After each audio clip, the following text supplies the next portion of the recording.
تیرے ہاتھ الخیر ساری بھلائیاں، تیرے ہاتھ کے ساتھ ہی ساری بھلائیاں ہیں، یا اگر میں کا اگر مانا لیں تیرے ہاتھ میں ہی ساری بھلائیاں ہیں. اصل میں عربی جملہ بنتا ہے مبتدا اور خبر کے ساتھ. مبتدا خبر الخیر بیدک، یہ جملہ ہونا چاہیے تھا. قرآن مجید نے اللہ تبارک تعالیٰ نے بیدک الخیر لفظ استعمال کیا. بیدک الخیر خبر کو پہلے ڈالیا اللہ نے. ساری بھلائیاں مبتدا ہے، خبر کس کے ہاتھ میں؟ اللہ تیرے ہاتھ میں. یہ خبر ہے، خبر کو اللہ نے مقدم کیا مبتدا پر، یہ تاکید کرنے کے لیے. کیا انداز بیان ہے دیکھیے قرآن مجید کا. ایسا انداز بیان کسی کے پاس نہیں ہو سکتا، چاہے وہ کتنا بھی دانش کیوں نہ ہو. بیدک سب سے پہلے اللہ تبارک و تعالیٰ کا ذکر آیا، اللہ کے ہاتھ کا ذکر آیا، اس کے بعد بھلائیاں. معلوم ہے کہ بھلائیوں کی ابتدا بھی اگر ہوتی ہے تو اللہ کے ہاتھ سے. بھلائی کی ابتدا کیسے ہو رہی ہے؟ اللہ کے ہاتھ سے. یہ ہے خبر کو مقدم کرنے کا مبتدا پر. بیدک الخیر، اللہ ساری بھلائیاں تیرے ہاتھ میں ہیں، تیرے ہاتھ سے ہیں. یہ آیت ہے، یہ عقیدہ اللہ تبارک تعالیٰ نے دیا کہ بھلائیاں سارے اللہ کے ہاتھ میں. یہاں پر جو چیز سمجھنے کی ہے وہ یہ ہے کہ اللہ تبارک تعالیٰ نے اس آیت کے ٹکڑے میں بھلائیوں کو، اچھائیوں کو، اچھی چیزوں کو اللہ نے کہا ہے کہ وہ میرے ہاتھ میں ہے. اب جب بری چیز آتی ہے وہ کس کے ہاتھ میں؟ یہ سوال کھڑا ہوتا ہے. جو مصیبت آتی ہے انسانوں پر، اس دنیا پر، اس زمین پر، وہ کس کی طرف سے؟ اللہ تعالیٰ قرآن مجید میں کہتا ہے، بڑا اہم مسئلہ ہے سمجھنے کے لیے، ورنہ ایک معمہ بن کر رہ جاتا ہے، پہلی بن کر رہ جاتا ہے اگر اس کو نہ سمجھے. اللہ تعالیٰ قرآن مجید میں کہتا ہے کہ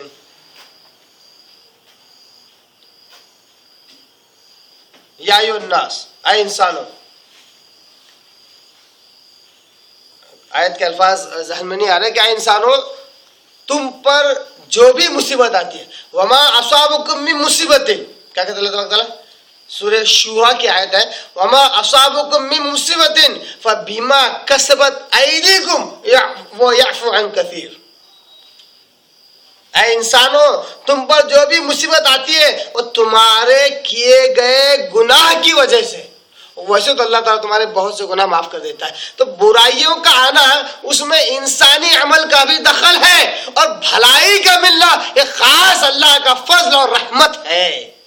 کسی کے خاص عمل کا کوئی دخل نہیں ہے. اللہ تعالیٰ کسی کا عمل دیکھ لے خوش ہو جائے چلو لے لے، نہیں. اگر اللہ دیتا ہے تو اپنے فضل سے، اپنی رحمت سے. اسی بات کو تو پہلے آقا صلی اللہ علیہ وسلم نے احادیث میں جنت کے تعلق سے تک کہا. کیا کہا؟ آپ صلی اللہ علیہ وسلم نے کہا کہ لوگوں جنت میں کوئی شخص نہیں جا سکتا اپنے عمل کی بنیاد پر جب تک کہ اللہ کی رحمت اس کو ڈھانپ نہ لے. صاحب رسول بیٹھے تھے، جیسے حدیث سنی تو پوچھا اللہ کے رسول کیا جرأت ہے. دیکھیے انہوں نے وہ جرأت کی بول کے ہمارا بھی عقیدہ درست ہوا، ہماری بھی ذہن وسیع ہوا. پوچھتے اللہ کے رسول کیا آپ بھی جنت نہیں جا سکتے جب تک کہ اللہ کی رحمت ڈھانپ نہ لو؟ آپ نے کہا ہاں میں بھی جنت میں نہیں جا سکتا جب تک کہ اللہ کی رحمت مجھے ڈھانپ نہ لے. یہ کیا ہے؟ یہ ہے بھلائی جو اللہ کے فضل اور رحمت کو ظاہر کرتی ہے. اور جو برائی آتی ہے، جو مصیبتیں آتی ہیں انسان کے نفس پر یا اس زمین پر، وہ انسان کا عمل دخل اس میں ہوتا ہے. قرآن مجید یہ کہتا ہے. اچھا ایک مسئلہ اور کھڑا ہوتا ہے کہ اس سے تو بات یہ ثابت ہو گئی کہ برائی جو ہو رہی ہے انسان ہے. برائی جو ہو رہی ہے، جو برائی اور مصیبت اس پر آ رہی ہے وہ تو انسان ہے. پھر اس میں اللہ کا کیا ہے؟ اس میں اللہ کا کیا ہے؟ قرآن تو کہتا ہے بیدک الخیر، بھلائی اللہ کے ہاتھ میں ہے. یہ بھلائی کہاں ہوئی؟ یہ تو انسانوں پر نقصان ہوا کہ وہ کچھ برا کر رہے ہیں تو ان کا برا ہو رہا ہے. تو اس میں اللہ کے ہاتھ میں بھلائی کا کہاں ذکر ہے؟ اللہ کے ہاتھ میں، قرآن تو کہتا ہے اللہ کے ہاتھ میں ساری بھلائیاں ہیں. تو انسان اگر کوئی گناہ کرے، زمین میں کوئی شر و فساد ہو تو اس زمین کا نقصان ہوتا ہے. تو یہ تو انسانوں کے کرتوت ہوئے. اللہ کا کیا ہے اس میں؟ جبکہ اچھائی ہو یا برائی دونوں اللہ ہی کی طرف سے ہے. وَلِلَّهِ تَرْجِعُ الْأُمُورُ، ہر کام اللہ کی طرف پلٹایا جاتا ہے. ہر کام اللہ کی طرف پلٹایا جاتا ہے، چاہے اچھا ہو یا برا، دونوں اللہ ہی کی طرف سے ہے.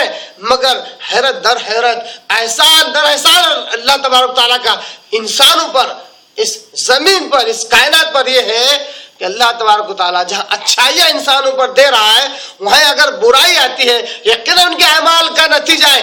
مگر اللہ تبارک تعالیٰ نے دیکھیے ایک لطیف سا باریک سا اشارہ اس میں کہ اللہ تبارک تعالیٰ نے انسانوں کے لیے پوری کائنات کی، اللہ نے اس کائنات کی پیدائش سے 50,000 سال پہلے اللہ نے تقدیر لکھ دی ہے. تو جو کچھ انسان کے ساتھ ہو رہا ہے یا اس کائنات میں ہو رہا ہے وہ اسی تقدیر کا حصہ ہے. یہ بیدک الخیر کا مظہر ہے، بیدک الخیر کو ظاہر کر رہا ہے کہ ساری بھلائی اللہ کے ہاتھ میں. اللہ تبارک و تعالیٰ نے تقدیر لکھا، اس لیے یہ کائنات بڑے اچھے انداز سے چل رہی ہے. اللہ تعالیٰ کائنات کی اگر تقدیر نہ لکھتا تو یہ کہنا بھی بھیجا ہوتا کہ انسان کے عمل کی وجہ سے مصیبت آ رہی ہے، بھیجا ہو جاتا. کیسے؟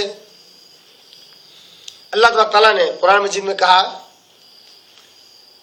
کہ لوگوں، میں نے تمہاری اور پوری کائنات کی تقدیر اس لیے لکھی ہے لِكَيْ لَا تَأْسَوْا مَا فَاتَكُمْ.